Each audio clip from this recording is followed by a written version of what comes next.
porque se não for o Senhor que estivesse ao nosso lado, com certeza nós não estaríamos aqui nessa noite. E se estamos, toda honra, toda glória, todo louvor, toda adoração, todo reconhecimento, toda ação de graças seja dada ao Senhor e ao nome de Jesus Cristo, que vive e reina para sempre. Eu quero louvar a Deus pela oportunidade de cultuar junto com vocês nessa noite. Alguns eu conheço das congregações, outros eu estou tendo o privilégio de conhecer nessa noite. Quem não me conhece, meu nome é Diego, eu sirvo ao Senhor na Assembleia de Deus do Jardim Ipanema, lá em Santo André, onde também exercemos o ministério de presbítero, e temos o privilégio de poder servir algumas igrejas ministrando a palavra de Deus. Essa tarde, Deus colocou uma palavra no meu coração. E eu gostaria de saber se eu posso ser fiel ao que Deus colocou no meu coração essa noite. Amém. Nós estamos entre homens aqui, né? Então não tem frescura, né? Pode falar o português claro, correto, sem mimimi, sem meio termo. Amém ou não amém? Amém. Então tá bom, vocês que disseram. Marcos capítulo 10, e o versículo de número 17, Novo Testamento, segundo livro do Novo Testamento, Marcos capítulo 10, e verso de número 17. Glória a Deus. Quem achou, diga glória a Jesus. Glória a Jesus. Quem não achou, diga socorro Jesus. Então ajuda ele aí, pelo amor de Deus, alguém. Marcos 10, 17, amém? Você vai ficar com a Bíblia aberta, tá? Diz assim: e pondo-se Jesus a caminho, correu para ele um homem que, ajoelhando-se, perguntou-lhe: bom mestre, que farei para herdar a vida eterna? Respondeu-lhe Jesus: por que me chamas bom? Ninguém é bom senão um só, que é Deus. Sabe os mandamentos? Não adulterarás, não matarás, não furtarás, não dirás falso testemunho, não defraudarás a ninguém, e honra a teu pai e a tua mãe. E ele respondeu: mestre, tudo isso tenho guardado desde a minha mocidade. Jesus, olhando para ele, o amou e disse: falta-te uma coisa, vai, vende tudo o que tens e dá aos pobres, e terás um tesouro no céu. Então vem e segue-me. Amém, meus irmãos? Amém. Glória ao nome de Jesus. O trabalho de vocês se chama Impacto, não é verdade? E nós estamos aqui no Impacto com eles. Eles que, no caso, são vocês, com los machos, com os homens. Glória ao nome de Jesus pela vida de cada um de vocês. Meus irmãos, o ser humano, ele está em um processo constante de transformação. E esse processo constante, olha aqui para mim, nós chamamos eles de fases. A nossa vida, ela é marcada por fases. Nós passamos por uma série de fases ao longo da nossa vida.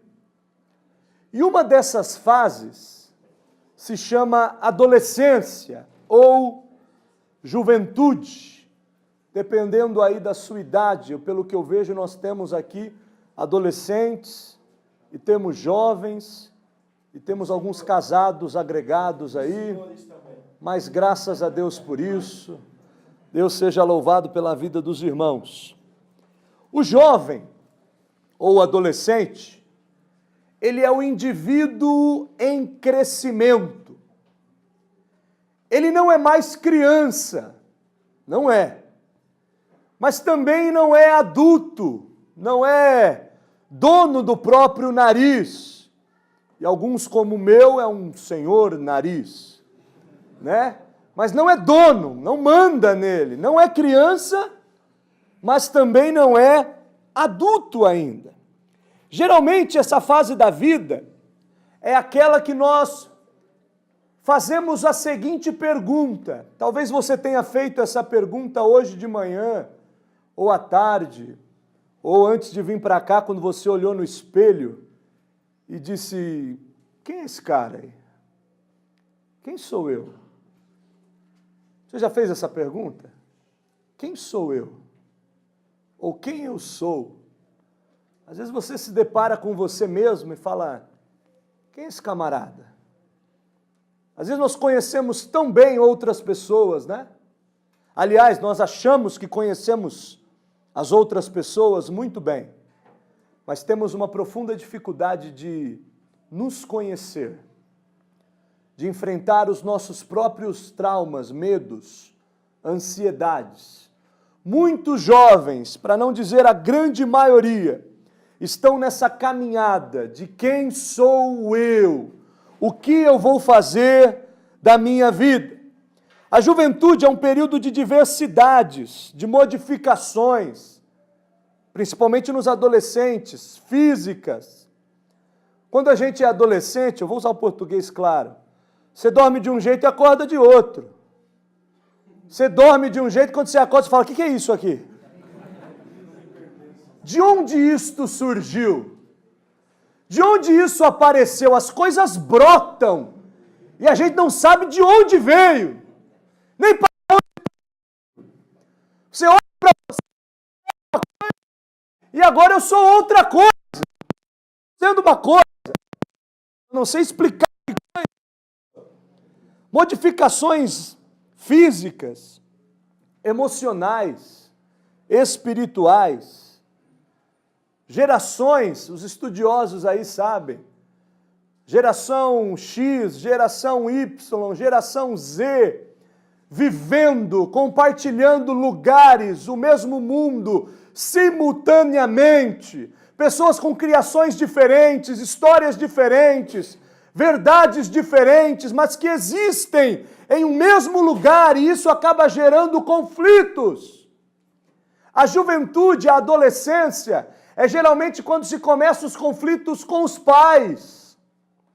É geralmente quando os pais deixam de ser aqueles super-heróis e viram meros mortais.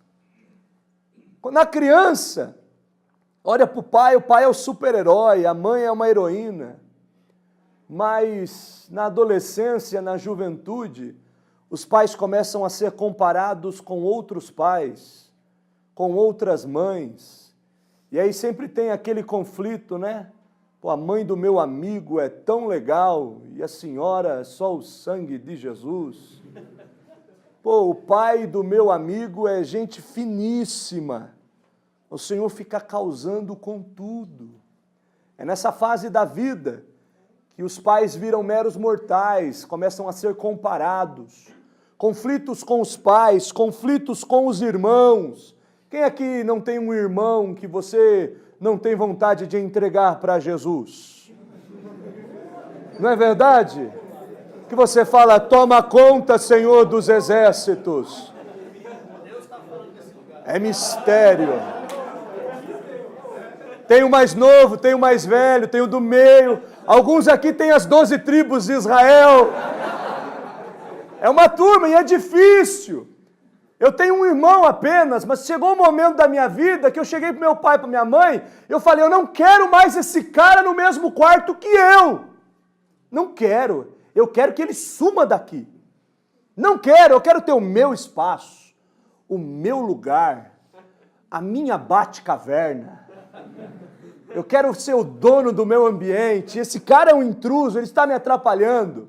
Conflitos com os pais, com os irmãos, sexualidade, dislexia, dependência financeira, estudos, cursos, escolha profissional, amigos, programas, horários, namoro, obesidade,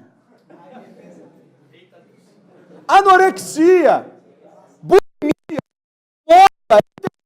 depressão, síndromes diversas, autoflagelo, pessoas que se machucam.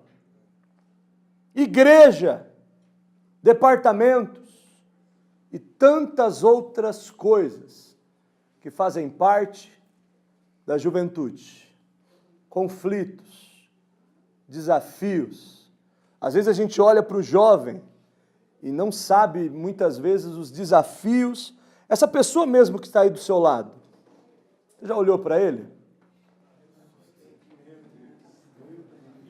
Não precisa fazer o sinal da cruz. Tem gente fazendo sinal da cruz aqui, pastor. É um ser humano, não parece, mas é. É um ser humano. É gente como a gente. Conflitos. Essa pessoa que está do seu lado sorrindo, às vezes está enfrentando alguma dessas coisas que eu citei. Mas o sorriso às vezes esconde. O momento coletivo, essa alegria que nós sentimos. Eu conheço gente que não vê a hora de ir para casa. Mas eu também conheço gente que está torcendo para o culto não acabar para casa. Porque quando ele voltar para casa, ele sabe o que vai enfrentar lá. Um pai abusivo, uma mãe problemática, um irmão drogado, alcoólatra, uma irmã confusa, perdida. Então, valorize muito essa pessoa que está do seu lado. Diga para ela, Jesus ama você. Glória ao nome de Jesus. Aleluia. Jesus ama. Jesus ama você.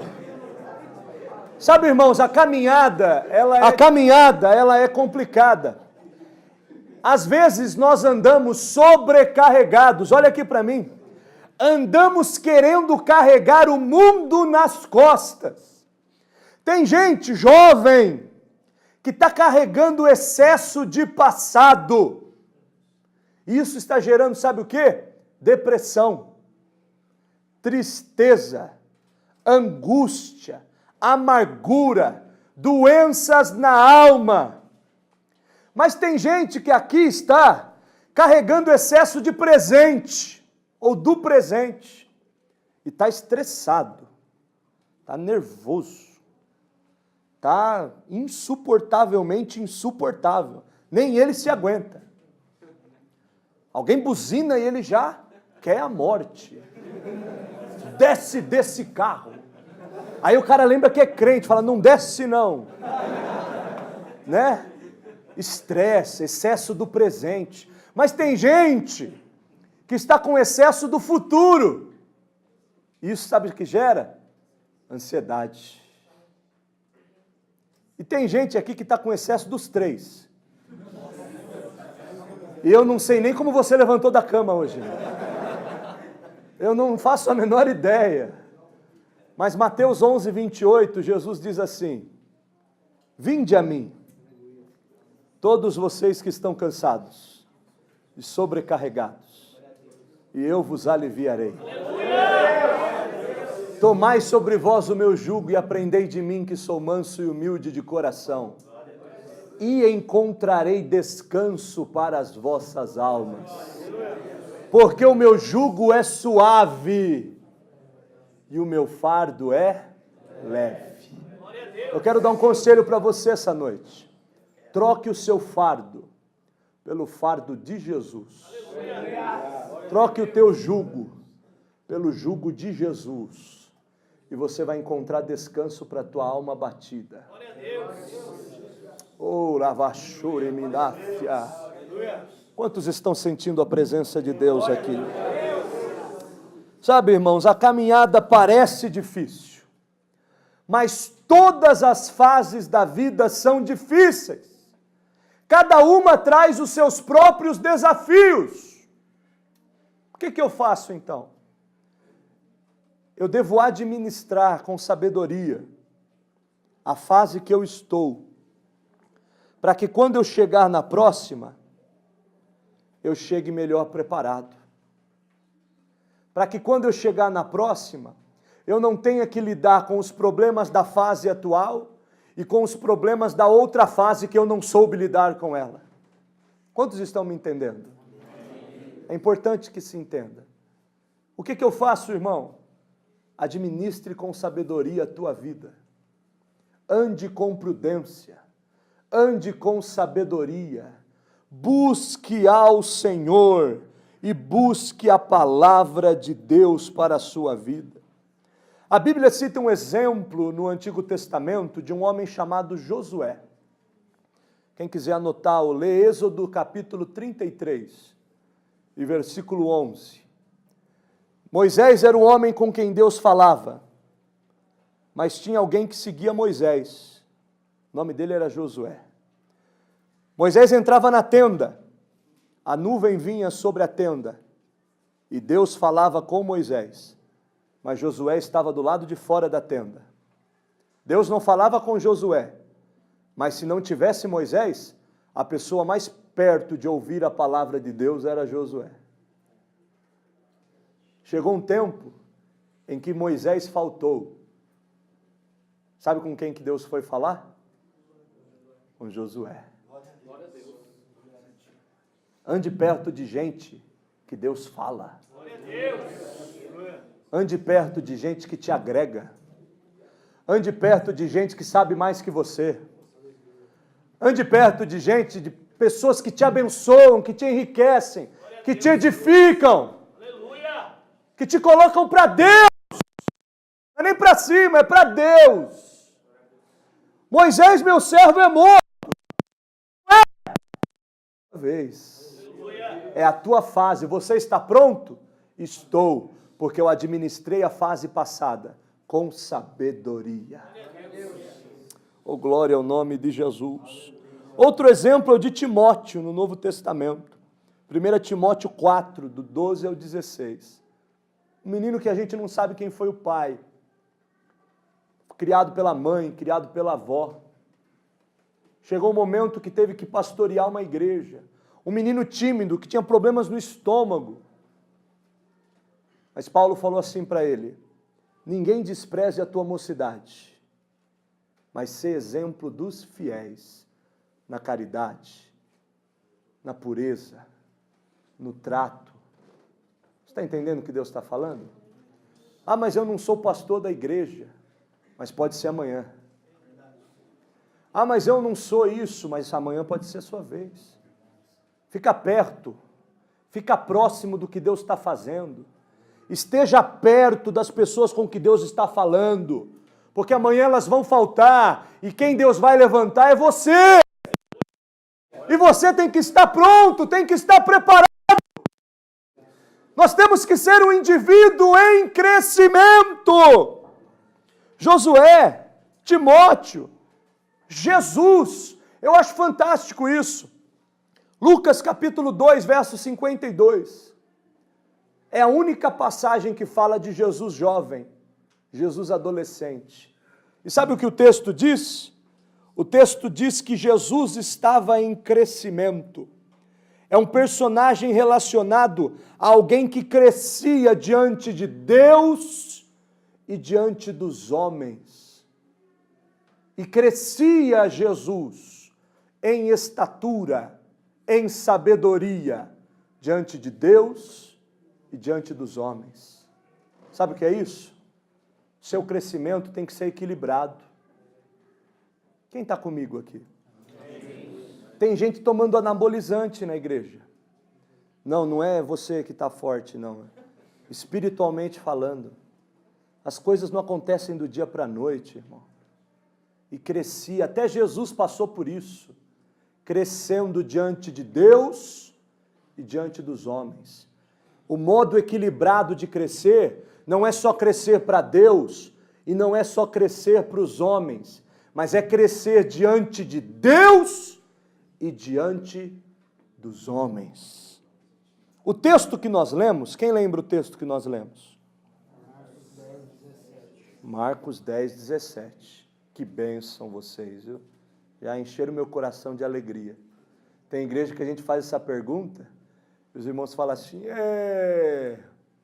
aleluia, louvado seja Deus. Não foi esse livro, irmão. Não tem esse livro, Louvado Seja Deus.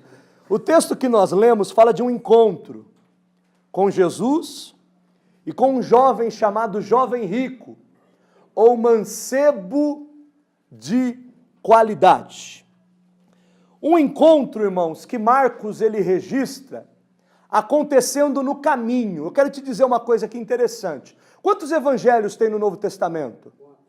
4. Mateus, Marcos, Lucas e João. Cada um desses 4 escritores apresenta Jesus de uma forma. Vou mostrar para você. Mateus apresenta Jesus como rei. Sabe qual é a prova? A genealogia de Jesus, a descendência de Jesus, que Mateus apresenta, é a partir de Abraão, mostrando Jesus como herdeiro do trono de Davi, como Messias, como Cristo, como Salvador, como Rei dos Reis e Senhor dos Senhores. Ele apresenta Jesus como rei. Marcos, quem aqui já leu Marcos todo? É cansativo o evangelho de Marcos, sabe por quê? Porque Jesus não para. Jesus está sempre trabalhando, ele é o servo incansável. Ele é o trabalhador de Deus. Ele cura alguém aqui, expulsa um demônio ali, prega ali, multiplica pão ali, dá peixe ali, faz milagre ali, ele não cessa. E é tão interessante que em Marcos não tem genealogia. Sabe por quê? Porque ninguém quer saber a genealogia, o pai e a mãe de um escravo. Não tem genealogia. Lucas apresenta Jesus como homem perfeito. A genealogia que Lucas apresenta não é de Abraão, igual o Mateus. É a partir de Adão. Adão foi o primeiro homem perfeito e caiu. Jesus é o novo Adão. Por um homem veio o pecado para o mundo. Por outro homem perfeito, ele tira o pecado do mundo. João apresenta Jesus como Deus. Deus tem genealogia? Não. É por isso que ele começa assim: no princípio era o verbo, e o verbo era Deus. Qual é o passado de Jesus? O passado de Jesus é o antes de tudo. Ainda antes que houvesse dia, eu sou. Glória ao nome de Jesus. Mas Marcos apresenta Jesus como servo. E esse encontro com o jovem rico acontece no caminho. E o diálogo com o jovem rico traz algumas reflexões para nós. Primeira reflexão que eu vou fazer com vocês aqui. Agora vai começar a apertar um pouco. Vai apertar um pouquinho, tá? Mas fica tranquilo, não foge. Jovem, você é salvo? Não precisa responder. Fica tranquilo. Está acontecendo algo interessante na nossa geração. A gente tem muita convicção da salvação ou não dos outros. A gente fica assim, acho que esse irmão não é salvo não. Se esse cara vai, eu também vou. Tá tirando uma comigo, né? Se ele vai, vai gente até... A gente é muito cheio de confiança. Quando o assunto é a salvação, nós não temos tanta convicção. Você é salvo. Aleluia. Eu faltei no culto, eu não dei o dízimo, eu não tomei a ceia, eu não fui na escola dominical. Sabe, a gente fica com medo às vezes. Igual o jovem, mestre, que farei para herdar a vida eterna? Sabe por quê? Porque esse é o assunto mais importante da igreja. A gente pode falar do que quiser, mas se a gente não falar de salvação, a gente é só o clubinho do Lulinha e não é a igreja de Deus. Deixa o Lulinha para lá, do Bolinha. Fica quieto, vai ter algum petista aqui. Depois isso dá um rolo, irmão. Né? Depois a gente come um pão com mortadela. Pelo que eu sou salvo? Não. Não é pelo quê. Porque o menino que perguntou errado para Jesus. O que farei para herdar a vida eterna? O que eu tenho que fazer? onde eu tenho que ir, quem eu tenho que bacular, quem eu tenho que comprar, o que mandinga eu tenho que fazer. A pergunta não é pelo quê, mas através de quem eu sou salvo. E aí vem outra pergunta, para quem não tem tanta convicção. Quem é Jesus para você? Quem é Jesus? Quem é Jesus para nós? Será que Jesus é um líder religioso? Será que Jesus é um cara legal? Pô, Jesus é bacana. Outro dia um menino chegou para mim e falou assim, JC é firmeza. Eu falei, meu Deus, quem é JC, meu? Eu falei, os apóstolos chamavam ele de mestre, o cara aí chama de JC, deve ter mais comunhão que os apóstolos. Tá bom, cada um. Eu prefiro não chamar ele de JC, né? Vai que ele não gosta. O cordeiro tem ira também. Mas quem é Jesus para você? Um cara legal, um cara que fala de amor. Tem gente que pinta Jesus como um hippie. E aí? Não é nada disso. Quem é Jesus? Um curandeiro? Um profeta? Um dono de banco? Para quem faz a campanha, tá? Quem é Jesus para cada um de nós? Do menor ao maior, do mais novo ao mais velho, do mais magro ao mais gordo. Quem é Jesus para mim? Quem é Jesus para você? Pedro disse assim, quando Jesus perguntou quem ele era. Quem vocês acham que eu sou? Mateus 16:16. Ele disse, tu és o Cristo, tu és o Messias, tu és o Salvador, tu és o Rei dos Reis e o Senhor dos Senhores. Dependendo de quem é Jesus para você, você vai ter ou não certeza da sua salvação. Quem aqui já se descobriu pecador?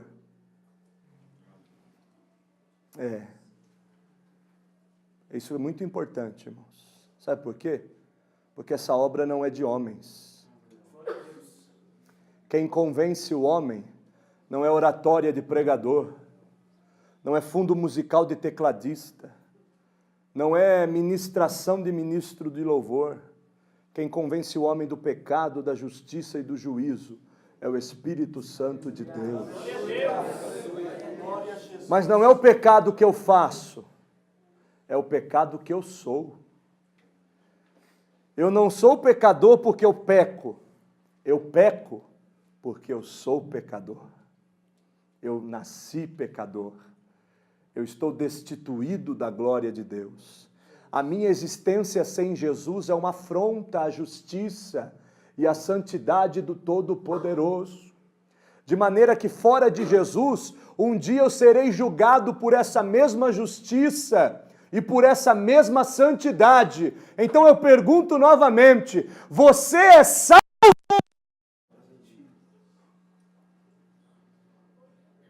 Através de quem você é salvo? E por que você foi atrás de um Salvador? Quem se descobre pecador, pelo Espírito Santo descobre que só Jesus pode resolver o problema do pecado. Glória a Jesus por isso. Eis aí o Cordeiro de Deus. Não é o que pinta o pecado de outra cor. Não é o que coloca um pano em cima do pecado. É o que tira, arranca, dilacera, destrona o pecado que o homem é fora de um Salvador. Deixa eu correr um pouquinho aqui. Glória ao nome de Jesus. Outra pergunta, outra reflexão.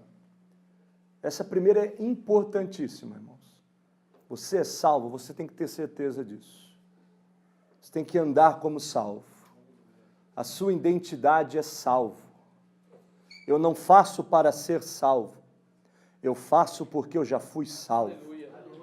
Eu não dou frutos para ser salvo. Eu dou frutos porque eu estou na videira que é Jesus. e eu não consigo não dar fruto, porque o fruto não dá fruto de si mesmo, o fruto dá fruto porque ele está enxertado na videira verdadeira que é Cristo. Ele ama o amor de Deus, ele perdoa com o perdão de Deus, de a mão conforme a mão de Deus é estendida. Glória ao nome de Jesus. Outra reflexão. Essa aqui, antes de querer ser radical, seja santo. Antes de querer ser radical, seja santo.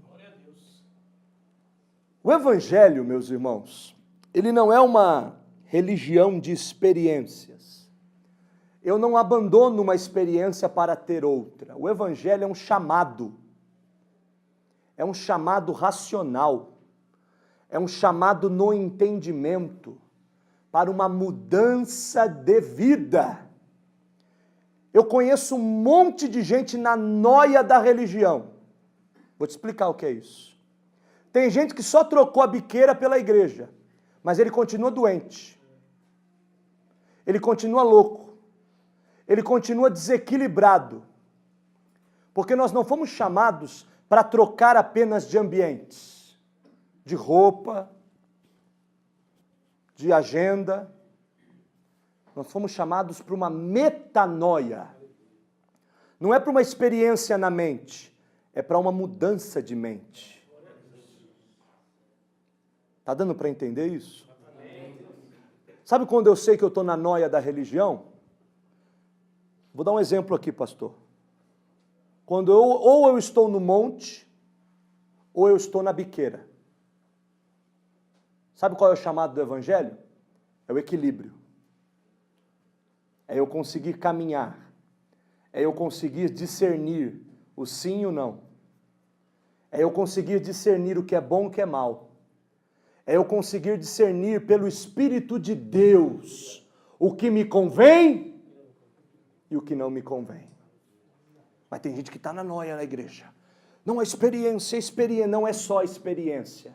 Quem você é quando o culto acaba? Quem você é quando o grupo de louvor para de cantar? Quem você é quando o encontro termina? Quem você é quando o congresso acaba? Por que é que o fogo só cai na igreja na vida de alguns? Por que é que o mesmo fogo não cai em casa? Eu estou sozinho no quarto. Por que é que tem gente que só é chão na igreja, mas sozinho no quarto?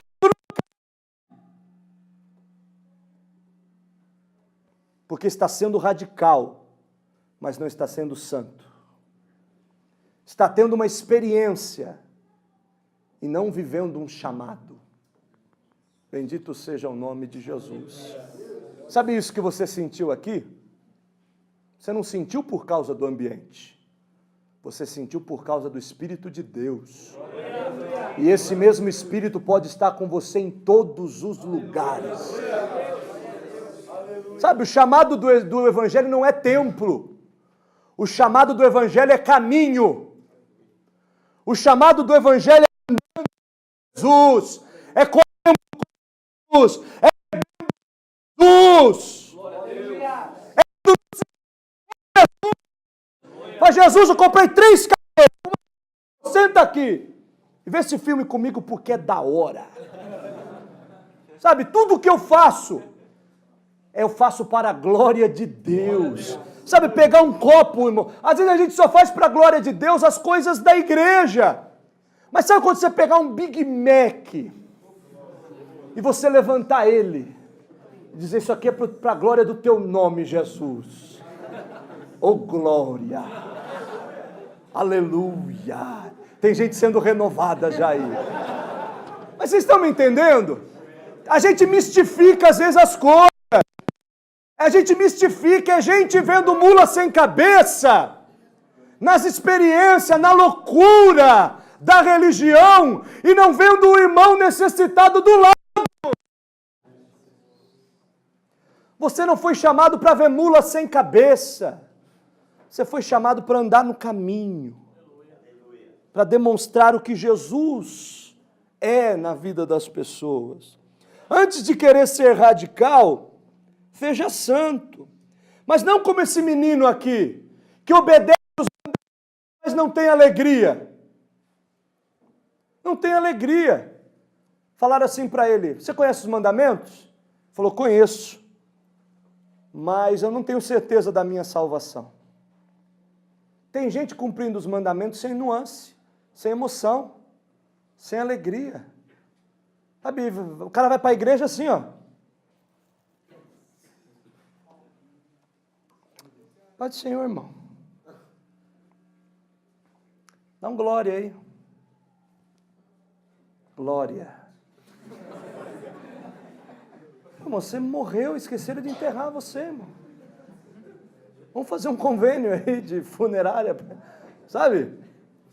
Obedece, faz as coisas. Ah, eu tenho que ir, eu tenho que fazer. Você não tem que fazer nada. Você não tem que ir nada. Se não for de verdade, é melhor não fazer. Se não for em verdade, aquilo, entrega, sentimento, adoração. Mas se for para fazer, faça o seu melhor. Não para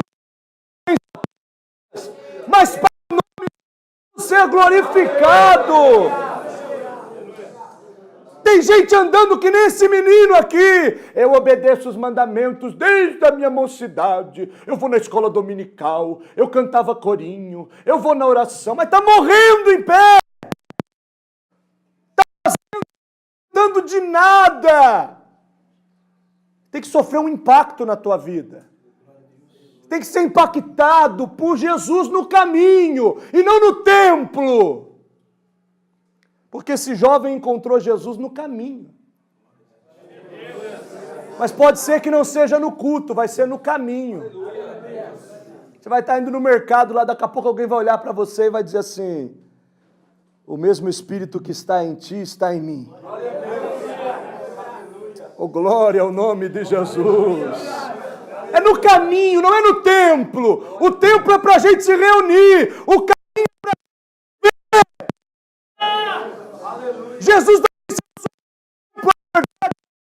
ele disse, Senhor, e que nós somos chamados não como esse vivo desse jovem rico, mas como alguém alegre, alguém impactado, alguém que acorda de manhã e tem prazer de agradecer a Deus por abrir os olhos.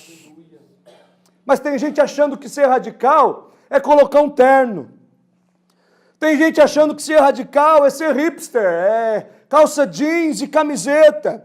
Tem gente achando que ser radical é corte de cabelo, é vocabulário. E aí vaso. Vai ver se eu estou na esquina, irmão. E aí vaza, e aí vasilha, vasilhame, tem de tudo, irmão. E aí varão. Foi forte? Não, foi bíblico. Quem disse para você que mensagem é para ser forte? Mensagem é para ser bíblica. Mensagem é para fazer você pensar. Mensagem é para fazer você sair daqui mais inteligente do que como você entrou. É reflexão.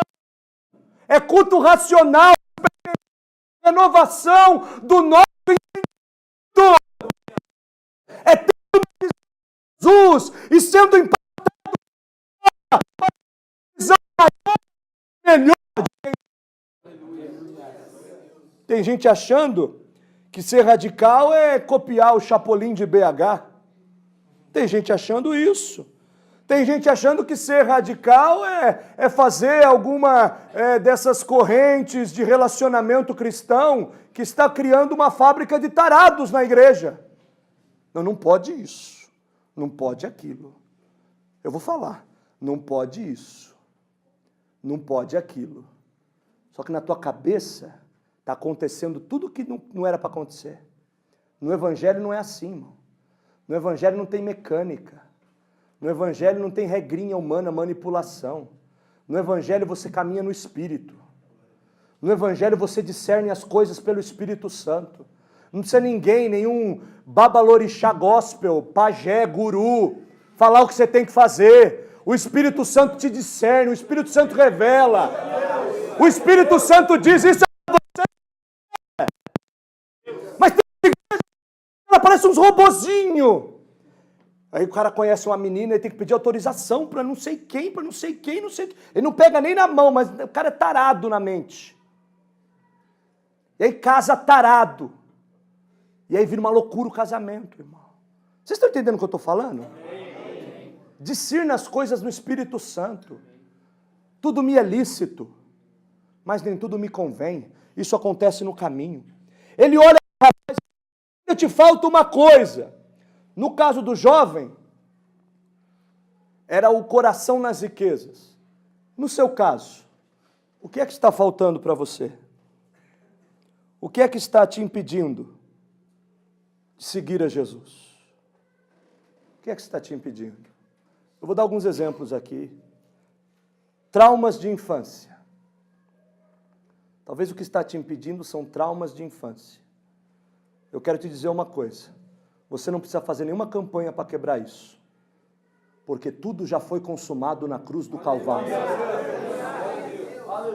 Se você crê nessa noite, todos os traumas, todas as ofensas, todos os abusos que você sofreu, Jesus Cristo cravou na cruz. E conhecereis a verdade vos libertará. Seja curado agora, em nome de Jesus. Talvez não seja traumas de infância. Talvez sejam ambições egoístas, materialistas. Alguns aqui foram criados para ganhar o mundo.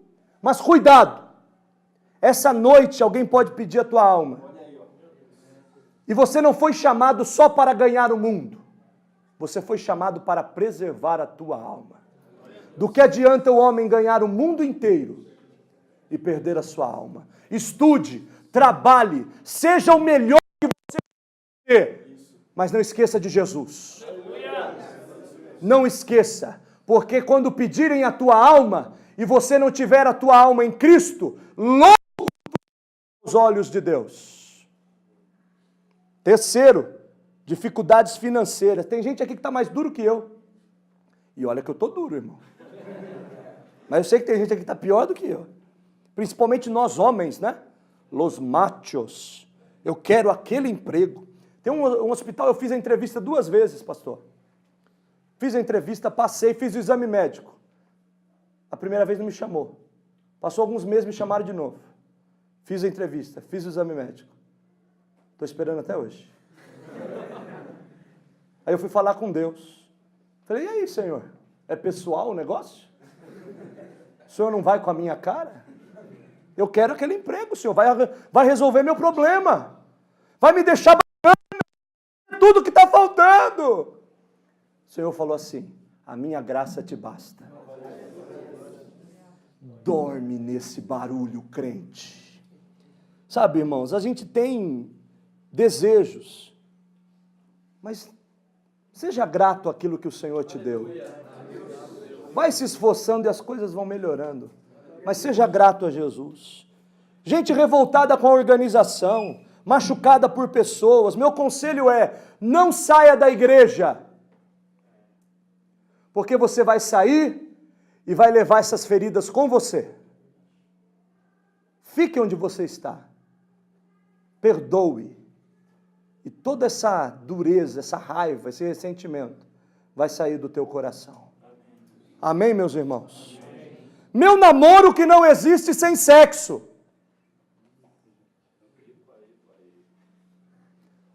Ô pastor, o senhor já viu ela? Não dá, meu.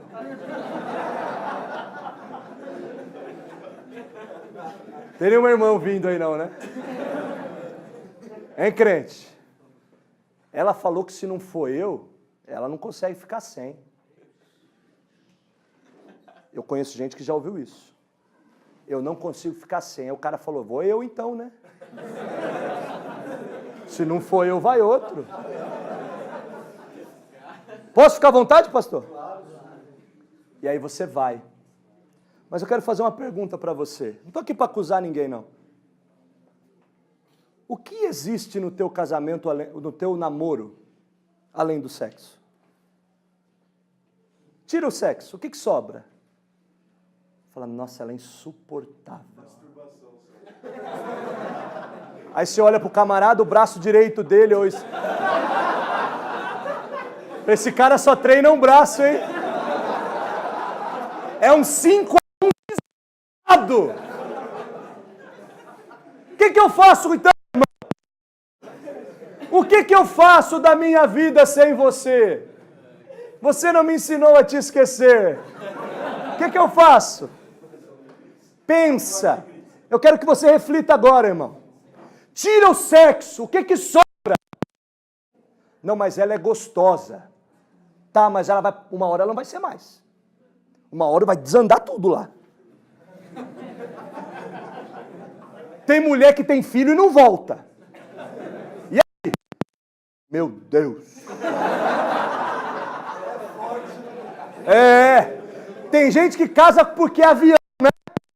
Que avião quando cai só sobra a caixinha preta, irmão. Fusquinha, você bate.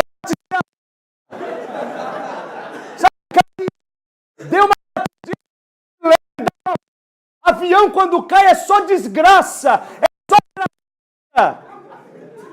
É melhor a boca, irmão, que dá. Te leva. Agora, do que um avião que só cai, irmão. E quando cai, é só desgraça. A gente está rindo, mas é verdade. Eu tô me controlando aqui, porque eu sou meio maluco. Meu pastor fala que eu sou meio 13, eu acho que eu sou 14. Tira o sexo, você está matando vocês, irmão. Você vai casar com alguém só porque ela é gostosa. E quando ela não for mais, o que vai sobrar? A voz dela você não aguenta.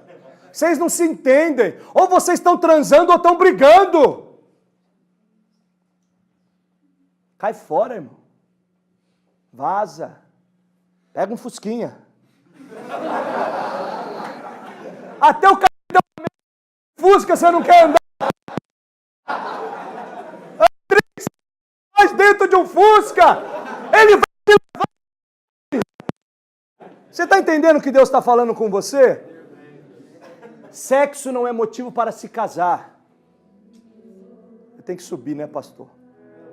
5 minutos. Cuidado. Tem muita gente casando mal. Olha aí, ó.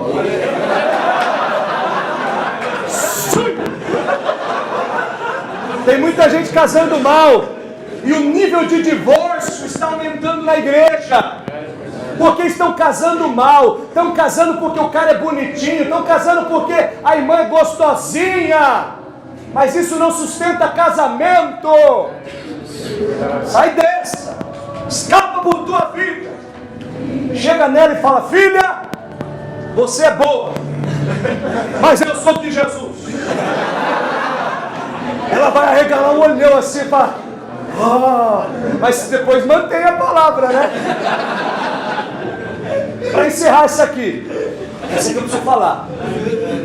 Essa aqui eu preciso falar e eu peço a vocês um pouco de seriedade. Dúvidas relacionadas ao próprio gênero.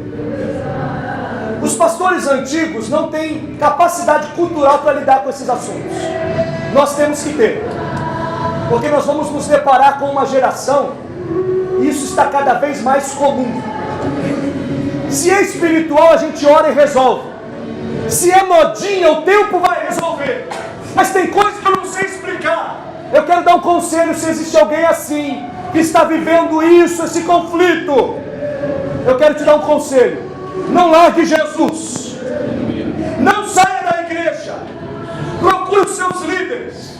Procure o seu pastor. Abra o seu... Pecado é a atitude. Pecado é o ato consumado. Como fornicação e adultério também é. Então, se tem solução para o fornicador e para o adúltero, tem solução para você também. A igreja está de portas abertas para receber qualquer um, porque não é o tempo, é o caminho. E no caminho, Jesus está perto. Jesus